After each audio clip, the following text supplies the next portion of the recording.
Praise the Lord.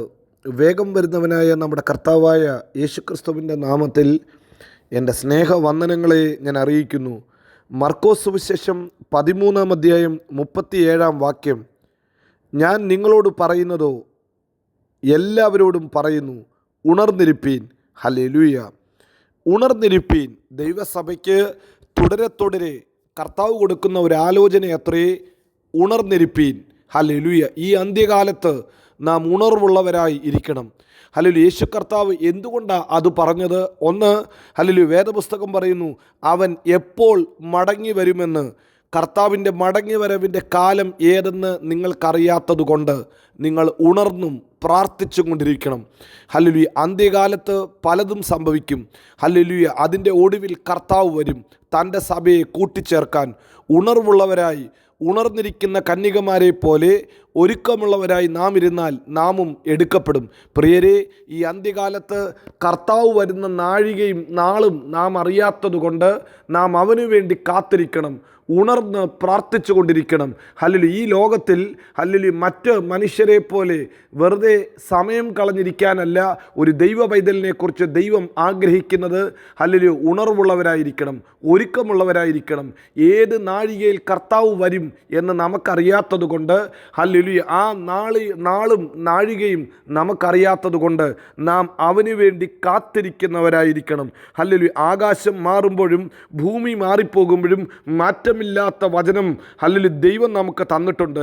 ആ വചനം നമ്മെ ഓർമ്മപ്പെടുത്തുന്നു, അവൻ മടങ്ങി വരും. ഹല്ലേലൂയ. കാലം അതിൻ്റെ അന്ത്യത്തിലേക്ക് ഓടിക്കൊണ്ടിരിക്കുമ്പോൾ കർത്താവിൻ്റെ വരവ് ഏറ്റവും സമീപമാണ്. അതുകൊണ്ട് പ്രിയരെ, ഇന്ന് പകൽക്കാലം മണവാളന് വേണ്ടി ഒരുങ്ങിയിരിക്കുന്ന സഭയായി നമുക്ക് ഇരിക്കാം. രണ്ട്, എന്തുകൊണ്ട് ഉണർന്നിരിക്കണം? ദൈവം നമ്മെ ഒരു വേല ഏൽപ്പിച്ചു പോയി. യേശു കർത്താവ് ഇങ്ങനെ പറഞ്ഞു, അല്ലെങ്കിൽ ഒരു മനുഷ്യൻ വീട് വിട്ട് പരദേശത്ത് പോകുമ്പോൾ ദാസന്മാർക്ക് അധികാരവും അവനവന് അതത് വേലയും കൊടുത്തിട്ട് വാതിൽ കാവൽക്കാരോട് ഉണർന്നിരിപ്പാൻ കൽപ്പിച്ചതു.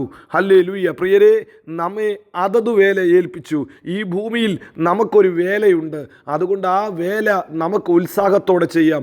വേലയ്ക്കകത്ത് നമുക്ക് ഉറങ്ങാൻ പറ്റത്തില്ല, ഉദാസീനത കാണിക്കാൻ പറ്റത്തില്ല, മടി പിടിച്ചിരിക്കാൻ പറ്റത്തില്ല. നമ്മെ വേല ഏൽപ്പിച്ച ദൈവം മടങ്ങി വരുമ്പോൾ നമ്മോട് കണക്ക് ചോദിക്കും. പ്രിയരെ, ഇന്ന് പകൽക്കാലവും നമ്മെ ഏൽപ്പിച്ച വേലകളെ ഓർത്ത ദൈവത്തെ ഒന്ന് സ്തുതിച്ചാട്ട്. നമ്മളല്ലെങ്കിൽ മറ്റൊരു വ്യക്തിക്ക് ഈ വേല ദൈവത്തിന് കൊടുക്കാമായിരുന്നു. എന്നാൽ കൃപയാൽ അവൻ്റെ വയൽ പ്രദേശത്ത് അവൻ നമുക്കൊരു വേല തന്നിട്ടുണ്ടെങ്കിൽ ആ വേല നമുക്ക് വിശ്വസ്തയോടെ ചെയ്യാം. യേശു കർത്താവ് പറഞ്ഞത്, തൻ്റെ വീട് ഏൽപ്പിച്ചിട്ട് താൻ പരദേശത്തേക്ക് പോയി. അങ്ങനെ ഒരു യജമാനൻ്റെ കഥ പറഞ്ഞിട്ട് തന്നോട് തന്നെ സാദൃശ്യമാക്കുക. ഈ കാലഘട്ടത്തിൽ തമ്പുരാൻ ചെയ്ത അതേ വേല, സ്വർഗരാജ്യം സമീപിച്ചിരിക്കുന്നു, ആകയാൽ നിങ്ങൾ മാനസാന്തരപ്പെട്ട് ദൈവത്തിങ്കിലേക്ക് വരുവീൻ എന്നൊരു ഹല്ലേലൂയ ശുശ്രൂഷയാ ദൈവം ചെയ്തുകൊണ്ടിരുന്നത്. കർത്താവ് ഈ ഭൂമിയിൽ ചെയ്ത വേലയതാ. എന്നിട്ട് അതേ വേല തൻ്റെ മക്കളായ നമ്മെ ഏൽപ്പിച്ചു. നിങ്ങൾ ഭൂമിയുടെ അറ്റത്തോളം പോയി എൻ്റെ സാക്ഷികളായിരിപ്പീൻ. കർത്താവ് ആ വേല നമ്മെ ഏൽപ്പിച്ചപ്പോൾ ആ വേല നമുക്ക് വിശ്വസ്തയോട് ചെയ്യാം. മടങ്ങി വരുമ്പോൾ നല്ലവരും വിശ്വസ്തരുമായൊരു ദാസനെ എന്നൊരു വിളി കേൾക്കാൻ നമ്മെ എല്ലാവരെയും താഴ്ത്തി സമർപ്പിക്കാം. പ്രിയരെ, ഇന്ന് പകൽക്കാലം നമ്മുടെ യജമാനൻ സന്ധ്യയ്ക്കോ അർദ്ധരാത്രിക്കോ കോഴി കൂകുന്ന സമയത്തോ രാവിലെയോ എപ്പോൾ വരുമെന്ന് നമുക്കറിയാത്തത് കൊണ്ട് നമുക്ക് ഉണർന്നും പ്രാർത്ഥിച്ചുമിരിക്കാം. ഉണർന്നും കർത്താവ് തന്ന വേല വിശ്വസ്തയോടെ ചെയ്തുകൊണ്ടുമിരിക്കാം. എന്തുകൊണ്ട് നാം ഉണർന്നിരിക്കണം? ഒന്ന്, നമ്മുടെ കർത്താവ് മടങ്ങി വരും. അത് ദൈവത്തിൻ്റെ വാഗ്ദത്തമാണ്. രണ്ട്, അവൻ നമ്മെ ഒരു വേല ഏൽപ്പിച്ചിട്ടുണ്ട്. മൂന്നാമത്തെ കാര്യം, ഹല്ലേലൂയ, പത്രോസ് ഇങ്ങനെ എഴുതിയിരിക്കുന്നുണ്ട്, ഹല്ലേലൂയ, നിങ്ങൾ ഉണർന്നിരിക്കണം, നിങ്ങൾ നിർമ്മതരായിരിക്കണം. എന്തുകൊണ്ട് ഉണർന്നിരിക്കണം? നിങ്ങളുടെ പ്രതിയോഗിയായ പിശാച് അലർന്ന സിംഹം പോലെ ആരെ വിഴുങ്ങേണ്ടു എന്ന് നോക്കിക്കൊണ്ട് ഊടാടി നടക്കുന്നു. ആരെ വിഴുങ്ങേണ്ടു എന്ന് അവൻ്റെ കണ്ണ് പരതിക്കൊണ്ടിരിക്കുക, അവൻ്റെ കണ്ണ് നോക്കിക്കൊണ്ടിരിക്കുക. ആരെയാ വിഴുങ്ങേണ്ടത്? ആരെയാ ഒതുക്കേണ്ടത്? പ്രിയരെ, നാം ഒരിക്കലും പിശാചിൻ്റെ വായിൽ അകപ്പെടരുത്. പിശാചിൻ്റെ തന്ത്രങ്ങളിൽ വീഴരുത്. പിശാച് നമ്മെ വിഴുങ്ങിക്കളയരുത്. ഇന്ന് രാവിലെ ഉണർവുള്ളവരായി നമുക്കിരിക്കാം. ഈ തലമുറയുടെ നടുവിൽ കർത്താവിന് വേണ്ടി പ്രയോജനപ്പെടാൻ, കർത്താവിൻ്റെ കരത്തിൽ ഉപയോഗമുള്ളവരായി തീരുവാൻ ദൈവം നമ്മെ ബലപ്പെടുത്തട്ടെ. പിശാചിൻ്റെ തന്ത്രം ഇതിനകത്തുനിന്ന് കഴിയുമെങ്കിൽ കർത്താവിൻ്റെ വൃതന്മാരെ തെറ്റിച്ച് കളയുക, ഒടുക്കിക്കളയുക, നിരുത്സാഹപ്പെടുത്തുക, ഇല്ലാതാക്കി കളയുക, അറക്കുക, മുടിക്കുക, മോഷ്ടിക്കുക, ഇങ്ങനെ തന്ത്രവുമായിട്ടാണ് നടക്കുന്നത്. അതുകൊണ്ട് ഒരു ദൈവസഭ ഉണർവുള്ളവരായിരിക്കണം.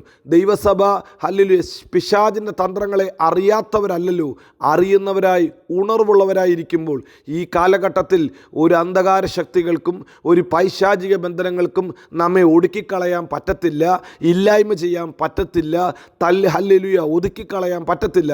അതുകൊണ്ട് ഈ കാലഘട്ടത്തിൽ നമുക്ക് ഉണർവുള്ളവരായിരിക്കാം. 3 കാര്യങ്ങൾ നാം ചിന്തിച്ചു.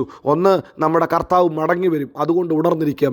2, നമ്മുടെ കർത്താവ് നമുക്കൊരു വേല തന്നിട്ടുണ്ട്, ആ വേല നമുക്ക് തികയ്ക്കണം, വിശ്വസ്തയോടെ ചെയ്യണം, അതുകൊണ്ട് ഉണർന്നിരിക്കാം.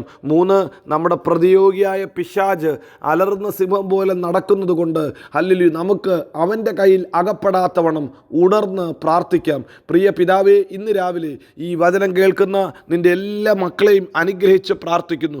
ഉണർന്നിരിപ്പാൻ, ജാഗരൂകരായിരിക്കാൻ നിൻ്റെ മക്കളെ എല്ലാവരെയും അനുഗ്രഹിക്കണം. അങ്ങയുടെ കരങ്ങളിൽ ഏൽപ്പിച്ച് പ്രാർത്ഥിക്കുന്നു. അങ്ങ് കാത്ത് സൂക്ഷിക്കുന്നതിനാൽ സ്തോത്രം. നമ്മുടെ കർത്താവ് വിശ്വസ്തൻ, വാക്കുമാറാത്തവൻ. അവൻ നമ്മെ എല്ലായിടത്തും എല്ലായ്പ്പോഴും ക്രിസ്തുയേശുവിൽ ജയോത്സവമാക്കി നടത്തും. God bless you. Amin, Amin.